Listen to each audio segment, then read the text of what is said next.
नमस्कार। आज हम बात कर रहे हैं स्टक्सनेट की। ये नाम शायद सुना हो, एक बहुत ही पेचीदा डिजिटल हथियार। हमारे पास इसके विश्लेषण से जुड़े कई स्रोत हैं, खासकर सिमेंटेक के जो शोधकर्ता थे उनके नजरिए से। सिमेंटेक की टीम ने इस पर काफी गहराई से काम किया था। तो आज हम कोशिश करेंगे स्टक्सनेट कोड को समझने की और कोड में जो रहस्य छिपे थे उन पर बात करने की।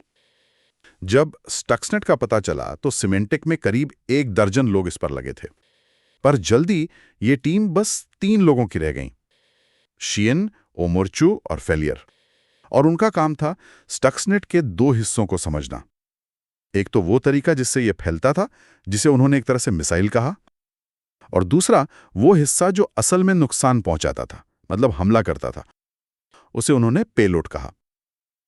शुरू में तो उनका ध्यान ज्यादातर मिसाइल वाले हिस्से पर ही था। और मैंने पढ़ा कि एरिक शियन और उनकी टीम के लिए ये भी एक चुनौती थी कि वो अपने मैनेजमेंट को कैसे समझाएं कि इस पर लगे रहना जरूरी है, क्योंकि मीडिया में तो ये खबर एक तरह से पुरानी हो रही थी ना। उन्हें लगता था, मतलब शियन और ईम को, कि इस कोड में कुछ बहुत गहरा है। भले ही ये कॉन्फ़िगर वॉर्म की तरह पूरी दुनिया में नहीं फैला था, पर ये कुछ खास था। और एरिक शियन वो तो साइबर सुरक्षा में शायद इत्तेफाक से ही आए थे। हाँ, पर उनमें गजब की जिज्ञासा थी, पहेलियां सुलझाने का शौकीन। वो और लियाम ओमर्चू सिमेंटेक की कल्वर सिटी लैब में थे। वो एक तरह की, समझिए, बायो डिफेंस लैब जैसी थी, पर साइबर खतरों के लिए। वहाँ एक कंट्रोल्ड रेड नेटवर्क था। रेड नेटवर्क मतलब एक ऐसा सुरक्षित कंप्यूटर नेटवर्क जो बाकी दुनिया से कटा हुआ था, ताकि खतरनाक कोड का विश्लेषण बिना किसी खतरे के किया जा सके। दफ्तर वैसे बहुत साधारण सा था, ज्यादा सजावट नहीं। तो टीम छोटी हो गई, मैनेजमेंट को भी मनाना पड़ा। आखिर कोड को समझने में क्या मुश्किल आ रही थी? कोड को खोलना, खासकर उसके पेलोड वाले हिस्से को डिक्रिप्ट करना, वो टेढ़ा काम था।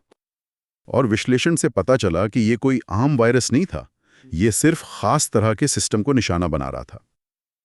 ऐसे सिस्टम जिनमें सीमेंस का सॉफ्टवेयर हो, स्टेप 7 या विनसीसी, और खास सीमेंस का हार्डवेयर भी लगा हो, S7315 या S7417 PLC। पीएलसी मतलब वो जो फैक्ट्रियों में मशीनों को कंट्रोल करते। जी हाँ, वही इंडस्ट्रियल कंट्रोलर्स।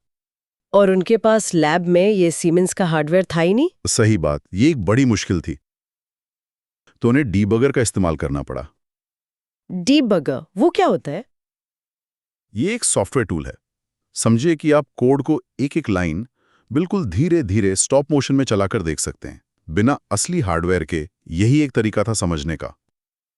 अच्छा, तो डीबगर से क्या पता चला, ये काम कैसे करता था? पता चला कि स्टक्सनेट पहले जांचता था कि कंप्यूटर 32 बिट विंडोज पर चल रहा है या नहीं। फिर वो अपनी फाइलों को छिपाने के लिए रूटकिट का इस्तेमाल करता था। रूटकिट मतलब खुद को छिपाने वाला सॉफ्टवेयर? हाँ, ताकि पकड़ा ना जाए।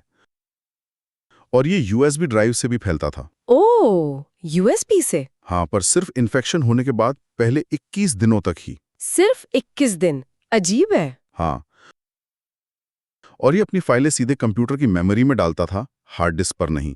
और हर बार कंप्यूटर रीस्टार्ट होने पर फिर से लोड करता था। ताकि कोई निशान न छूटे। बिल्कुल। और अगर सिस्टम पर उसे सीमेंस का वो खास सॉफ्टवेयर नहीं मिलता, तो वो कुछ नहीं करता था, चुपचाप बैठ जाता था। और अपनी टेम्पररी फाइलें भी डिलीट कर देता था? जी हाँ, पकड़े जाने से बचने के लिए हर मुमकिन कोशिश।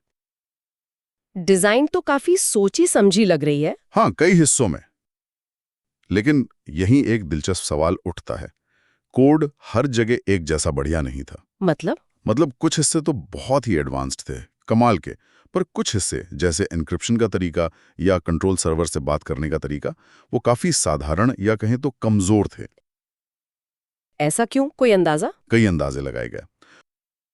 हो सकता है जानबूझकर कुछ हिस्सों को साधारण रखा गया हो, ताकि ये ज्यादा खतरनाक ना लगे। या शायद बनाने वालों के पास वक्त कम था। या ये भी तो हो सकता है कि इसे अलग अलग टीमों ने बनाया हो। बिल्कुल, ये एक थ्योरी है। जैसे एक बहुत माहिर टाइगर टीम जिसने मेन हमलावर हिस्सा यानी पेलोड बनाया, एक ठीक-ठाक टीम जिसने फैलाने वाला हिस्सा यानी मिसाइल बनाई, और शायद एक कम अनुभवी टीम जिसने सर्वर वगैरह का काम किया। ये सब अटकलें हैं। हाँ, साइबर हमलों में ये पता लगाना कि हमला किसने किया यानी एट्रीब्यूशन, ये बहुत मुश्किल होता है। पर कभी-कभी कोड में बनाने वाले अनजाने में छोटे-छोटे निशान छोड़ जाते हैं। और यहीं पे मामला वाकई दिलचस्प हो जाता है। बिल्कुल। स्टक्सनेट में ऐसे 2 खास सुराग मिले। पहला था एक इनोक्यूलेशन मार्कर। एक खास नंबर था कोड में 0x19790509। ये तो किसी तारीख जैसा लग रहा है। हाँ, शायद ये एक तारीख थी, 9 मई 1979। और ये वो दिन था जब तेहरान में एक जाने-माने ईरानी यहूदी व्यापारी थे, हबीब एल घानियन, उन्हें फांसी दी गई थी। ओह, तो क्या ये इजराइल का कोई इशारा था ईरान को, या फिर किसी और ने जानबूझकर गुमराह करने के लिए ये निशान छोड़ा? कह नहीं सकते, ये बस एक सुराग था। दूसरा सुराग एक फाइल पाथ में मिला। जैसे कंप्यूटर में फाइल कहाँ रखी है उसका पता। वो था b.mitus.guava.pdb। इसमें 2 शब्द थे, माइटस और गुआवा। इसका क्या मतलब? मर्टस एक पौधे का नाम है, मर्टल, लेकिन हिब्रू भाषा में हदस्सा नाम का मतलब भी मर्टल होता है। हदस्सा, ये नाम तो सुना है। हाँ, ये रानी अस्तेर का हिब्रू नाम था। और रानी अस्तेर की कहानी जुड़ी है प्राचीन फारस यानी आज के ईरान में यहूदियों को बचाने से। तो क्या ये उसका इशारा था, फारस और यहूदी बचाव का? या फिर माइटस का मतलब सिर्फ माई आरटीयूज था, मतलब मेरे रिमोट टर्मिनल यूनिट्स, जो इंडस्ट्रियल कंट्रोल सिस्टम में इस्तेमाल होते हैं। तो मतलब कुछ भी हो सकता है। बिल्कुल। और सिमेंटेक के शोधकर्ताओं ने भी बहुत सावधानी बरती, उन्होंने कोई पक्का दावा नहीं किया। उन्होंने बस ये सुराग दुनिया के सामने रखे। अपने ब्लॉग पोस्ट में लिखा था, लेट द स्पेक्यूलेशन बिगिन। यानी अब अटकलों का दौर शुरू हो। तो ये सारे सुराग, कोड की ये जटिलता, कहीं बहुत एडवांस्ड कहीं साधारण, इस सब का क्या मतलब निकालें? मतलब यही कि स्टक्सनेट वाकई एक अभूतपूर्व, बहुत ही जटिल और खतरनाक डिजिटल हथियार था।